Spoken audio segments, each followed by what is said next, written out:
Fala pessoal, beleza? Tô aqui para gravar esse vídeo hoje porque no final do ano passado, meu amigo Átila, professor de Geografia, também egresso do Departamento de Geociências da Unimontes, me mandou uma notícia no Instagram pedindo minha opinião a respeito dela. E eu não quis dar minha opinião para ele de início, porque eu falei com ele assim, cara, eu quero dar uma estudada primeiro para te dar uma resposta realmente coerente e assertiva a respeito do que eu vou falar. Precisava de estudar um pouquinho primeiro para não falar bobagem, né?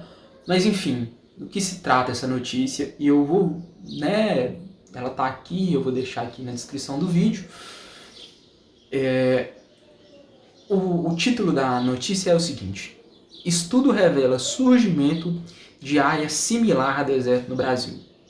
Estudo revela surgimento de área similar a deserto no Brasil.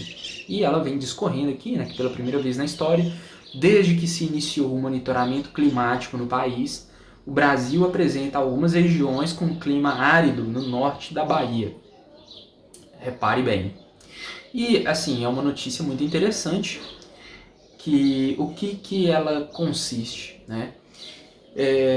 Ela divulga um estudo que foi feito pelo Centro Nacional de Monitoramento e Alertas de Desastres Nacionais, que é o CEMADEM, em conjunto com o Instituto Nacional de Pesquisas Espaciais, que é o INPE, que mostra que, analisando os parâmetros climáticos do país, né, no geral, nos últimos 30 anos, essa região norte da Bahia, ela desenvolveu um clima similar ao clima de um deserto.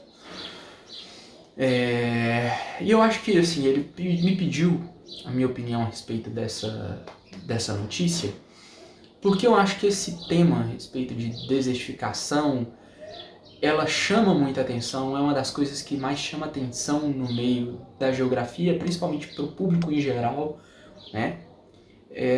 Porque eu acho que a gente tem aquela visão de uma área natural, que não é um deserto. Eu acho que pelo menos é a visão que eu tenho, né?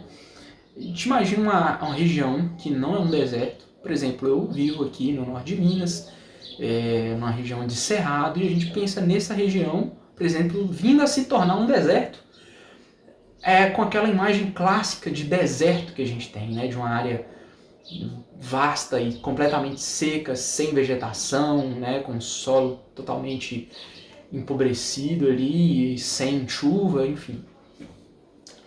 Mas então, para eu, né, discorrer a respeito da notícia, eu acho que é necessário primeiro apresentar alguns conceitos da geografia, do que são algumas coisas, né, para a gente entender melhor o que essa notícia traz como um todo, né? Desde do que é um deserto, né? O que é esse processo de desertificação, que diferenças que tem, por exemplo, de um processo de desertificação para um processo de arenização, que diferença é essa de clima, né? O que é um clima semiárido, o que é um clima árido. Então, para poder chegar no que fala a notícia, no que traz o estudo, eu acho que é interessante dar todo esse background, né, antes a respeito desses conceitos da geografia. Bom, para o Serviço Nacional Geológico do Brasil, CPRM, um deserto é uma área que é estéril, totalmente estéril, que sustenta pouquíssimas formas de vida, né? E você tem alguns grandes exemplos de deserto no mundo, que são, por exemplo, o deserto do Saara, o deserto do Atacama e a Antártida e a Groenlândia, que apesar de serem regiões frias, muitas vezes a gente relaciona deserto ao calor, né? A gente tem esses desertos gelados também, que são a Antártida e a Groenlândia, exatamente por isso, né? São regiões que as condições climáticas são extremas a ponto de que é uma região estéril, né? Que não tem precipitação, não tem chuva, e as condições climáticas ali existentes, elas não permitem que se desenvolva ou que desenvolva pouquíssimas formas de vida. E traz aqui também outros conceitos, né? Considera-se deserto uma região que é estéril por ser árida ou seca, como o deserto do Atacama, no Chile. Neles é comum chover menos de 130 milímetros por ano, chuva que além de ser pouca, cai de modo irregular. Ou seja, 130 milímetros por ano é um volume muito baixo de chuva, né? Baixíssimo, baixíssimo. Por exemplo, estou aqui, eu, no norte de Minas Gerais, no município de Várzea da Palma, que tem uma média pluviométrica anual de 1.000 milímetros por ano.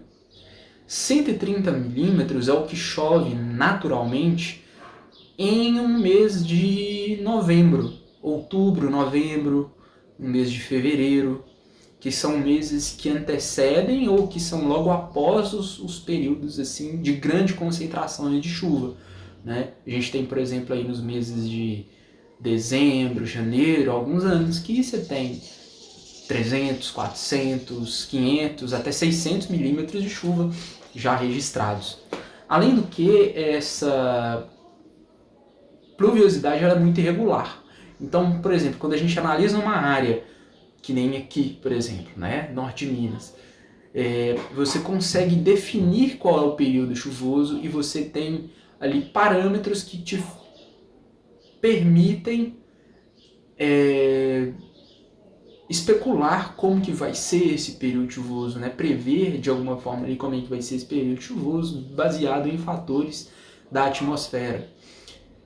E nessas regiões desérticas, essa precipitação ela é completamente regular. Você não tem como assim, você não consegue prever como ela vai cair, quando ela vai cair, e não tem um período definido, enfim. É completamente irregular essa baixa pluviosidade, de níveis abaixo de 130 milímetros, que já é muito pouco, de forma muito irregular, de forma que você não consegue prever quando que vai acontecer. Nos desertos de temperatura alta, né, nos desertos quentes, é muito comum que você tenha temperaturas elevadas durante o dia, porque você não tem cobertura de nuvem para atenuar o calor. Então a temperatura se eleva muito durante o dia. E da mesma forma que você não tem nuvem para atenuar o sol durante o dia, na parte da noite, essa falta de cobertura de nuvem, ela não impede, não tem nada que impeça a retenção do calor, então a temperatura cai muito. Então você tem essa amplitude térmica muito grande, né? Aí nos desertos de temperatura elevada, né? Fauna, que muita gente pensa assim que o deserto não tem muitos animais que habitam a fauna, mas muitos desertos têm uma fauna realmente rica, porém são animais que são adaptados a esse clima extremo, né? Muitas vezes répteis, roedores, animais de pequeno porte ali que estão adaptados a viver nesses ambientes, assim como é a vegetação desses ambientes, que são desérticos, né? Normalmente são regiões onde a vegetação é muito esparsa, mas existe uma vegetação ali diversificada de plantas que são adaptadas, né? De vegetação adaptada para esse tipo de região. Acho que é bem famoso assim, a imagem que a gente tem dos desertos na região dos Estados Unidos, ali da Califórnia e tudo mais, com aqueles cactos gigantes, né? Então, assim, apesar de ser uma área de clima extremo, você tem tanto fauna quanto flora que se desenvolve em alguns desertos. Mas no geral é isso, né? São áreas com temperaturas extremas, ou temperaturas muito altas ou temperaturas muito baixas, com níveis de pluviosidade baixíssimos, praticamente não chove, chove muito pouco, pouquíssimo durante o ano, com uma periodicidade que você não consegue prever. Então é o que define, basicamente, de uma forma bem sucinta, o que é um deserto. Quando a gente fala do deserto, né, enquanto essas regiões de clima extremo, né, de calor extremo, é fácil da gente definir o deserto como uma área situada em um clima árido. E esse clima árido é fácil da gente definir como áreas que você tem as taxas de precipitação e umidade do ar menores do que as taxas de evaporação e transpiração. Ou seja, chove menos do que evapora a água do ar.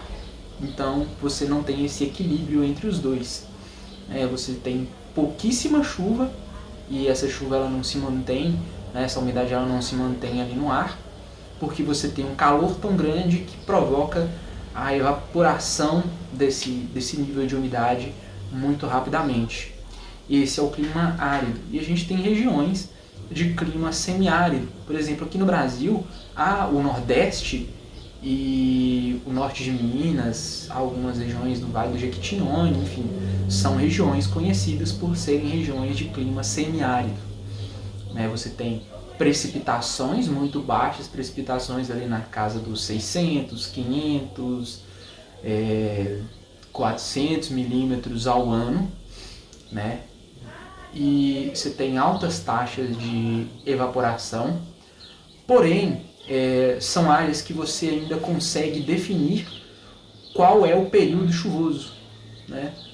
Você consegue definir ainda que a chuva ela vai acontecer normalmente ali entre os meses de novembro e dezembro. Esse pouco de chuva que cai durante um ano, geralmente ele vai estar distribuído ali dentro daqueles meses. Diferente dessas regiões áridas, né, onde estão situados os desertos, em que você não consegue definir a periodicidade dessas chuvas e chove-se ali volumes muito menores, né, por exemplo, né, de volumes ali abaixo dos 130, 100 milímetros ao ano. Hoje, no Brasil, além dessas áreas conhecidas pelo clima árido, né, e semiárido, na região nordeste, né, norte da região sudeste, você tem no sul do Brasil algumas áreas onde ocorre o processo de arenização, mas é um processo que é diferente do processo de desertificação. Esse processo de arenização ele tem mais a ver com o empobrecimento extremo do solo em uma área considerável, causado pelo o manejo feito de forma não correta do solo ao longo dos anos, né? Principalmente em relação à monocultura, pastagem. Aquele solo ele vai se empobrecendo, vai se tornando um processo cada vez mais difícil de se reverter, principalmente porque nessas regiões, diferente das regiões desérticas, você tem pluviosidade mais alta, né? São regiões que têm pluviosidade aí, média de 1.600 milímetros por ano, ou seja, você tem um processo de carregamento de nutrientes do solo por meio da chuva que também é muito grande e colabora para que esse solo não se recupere de forma adequada à medida que ele perde as propriedades naturais e perde os fatores que fazem com que ele se proteja, né? A vegetação natural dele ali. Mas são coisas diferentes. A desertificação e a arenização não são, né, semelhantes. Você tem ali uma área que é extremamente quente e seca para uma área que está tendo o solo extremamente empobrecido, porém você tem também o fator da pluviosidade alta naquela região, né, que interfere nesse processo também. Bom, agora que a gente sabe o que é um deserto, né, e o que é um clima semiárido, o que é um clima árido, né, a gente volta na notícia, e essa notícia ela traz esse estudo do CEMADEM com o Instituto Nacional de Pesquisa Espacial, que essa pesquisa ela se trata do seguinte: pegaram ali dados de todo o país dos últimos 30 anos, desconsiderando, na verdade, os últimos 4 anos. 30 anos contando de 1990 a 2020. Né? Assim, não leva em consideração esse período de 20 a 24.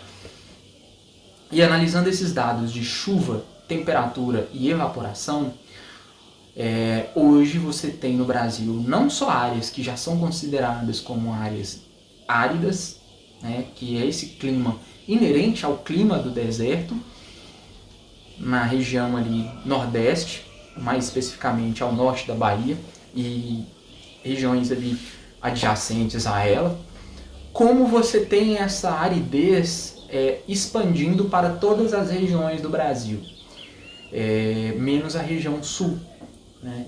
Você tem ali a aridez se desenvolvendo tanto em algumas regiões da região norte, da região centro-oeste e sudeste, menos na região sul, que a gente tem a precipitação muito alta, mas lá a gente tem o problema da arenização que eu falei. Também, que é um problema que muita gente confunde com a desertificação, mas que é diferente. E isso se dá, né, principalmente se você levar em consideração, além de fatores que são fatores inerentes da dinâmica climática do planeta. Por exemplo, a gente vem de um período aí de El Niño que provoca uma sequidão muito grande, né? Você tem a diminuição das precipitações aí nas principais regiões do país, como também diz muito sobre o uso do solo, né? Uso e ocupação do solo no país nesses últimos 30 anos. É um período onde a monocultura cresceu bastante, né? Desde eucalipto, silvicultura no geral, como tanto milho, soja, enfim, você tem processos que retiram a vegetação nativa e que muitas vezes não provocam ali na dinâmica dessa agricultura, né, dessa agroindústria que cresceu muito no Brasil nesses últimos anos. Você não tem um manejo adequado do solo, que faz com que esse solo venha se empobrecendo cada vez mais, venha retendo cada vez mais água. Esse processo faz tanto com que você tenha mais assoreamento de corpos hídricos, que são importantes, como afeta diretamente na dinâmica do clima e na dinâmica meteorológica, porque essa cobertura vegetal ela ajuda na regulação das chuvas também. E é isso que o estudo aponta. Mas eu acho que é muito importante a gente levar em consideração também, porque você não pode afirmar, apesar de já ter áreas áridas no país, que é o que o estudo mostra, não significa que a gente tem um deserto no Brasil, né? Esse processo de desertificação, ele é gradual, mas ele é lento. Para que uma área seja considerada de fato um deserto, levam ali algumas centenas de anos, né, para você falar que aquela região se tornou um deserto. Levam ali centenas de anos, muitas décadas, você tendo aquela repetição de um clima muito seco, desses fatores que eu abrangi aqui, né? Clima muito seco e evaporação muito alta, a ponto de degradar toda a vegetação, né? Transformar completamente a vegetação e a fauna daquele lugar, a ponto de você afirmar que aquele lugar se tornou um deserto, né? A mídia, ela muitas vezes utiliza de termos que são midiáticos, afinal de contas é a mídia, né? Para chamar a atenção das pessoas para as notícias. É a forma que ela acha para, né, vender jornal e chamar a atenção para o que está sendo noticiado ali. A gente, muitas vezes quem é leigo não consegue entender isso, mas não é difícil da gente entender, né? Principalmente quando a gente pensa nessa diferença de tempo e de clima. Clima é a repetição de um parâmetro ao longo de várias décadas, né? E às vezes até centenas de anos. E o tempo é o que está acontecendo agora. E, por exemplo, a gente vem aí de um período que aconteceu nesse último ano, de 2023, de ondas de calor muito constantes, né? E aí era muito comum a gente ler, por exemplo, manchetes de cidade no norte de Minas apresenta clima de deserto. E não, né? Você tem ali, naquele ano, naquele lugar, acontecendo uma série de condições do tempo que são semelhantes a condições que acontecem em um deserto. Mas aquele lugar não passou a ter clima de deserto porque naquele dia fez 46 graus e a umidade do ar estava extremamente baixa. Né? Então é importante entender isso. A gente está vivendo hoje no país um processo de transformação muito grande e a gente vem sentindo esses efeitos no clima, né? A irregularidade das chuvas, a temperatura cada vez mais alta, desastres naturais, empobrecimento muito grande do solo, e são fatores que realmente preocupam, mas a mídia ela tende sempre a distorcer a mensagem para chamar mais atenção para a notícia que ela está vendendo. Então, não necessariamente porque a gente está tendo essa transformação e já pode, né, afirmar que você tem regiões áridas no Brasil, não significa que a gente tem um deserto no Brasil.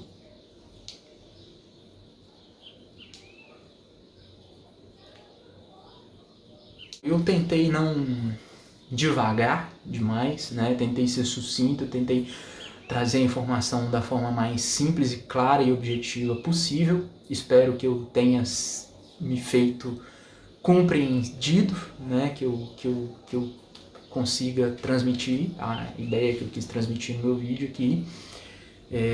Espero que esteja respondido, Átila. Esse vídeo é para você. E eu quero fazer isso mais esse ano, sabe? Eu quero trazer aqui para o canal, gravar com mais periodicidade, né? Mais vezes, falando de assuntos que eu gosto e que eu acho interessante, como esse, né? Da geografia, de coisas do mundo aí que chamam a atenção, notícias nesse sentido. E de tecnologia, enfim, assuntos que eu gosto bastante e quero falar mais, que é uma forma tanto de compartilhar conhecimento como de aprender mais, porque eu não consigo vir para cá gravar um vídeo desse sem antes sentar e buscar referência e estudar e tentar entender melhor o que eu estou falando. Pretendo gravar com mais regularidade este ano. Espero que quem assistiu, chegou aqui até o final, tenha gostado do conteúdo. Deixa o joinha, compartilha e até a próxima.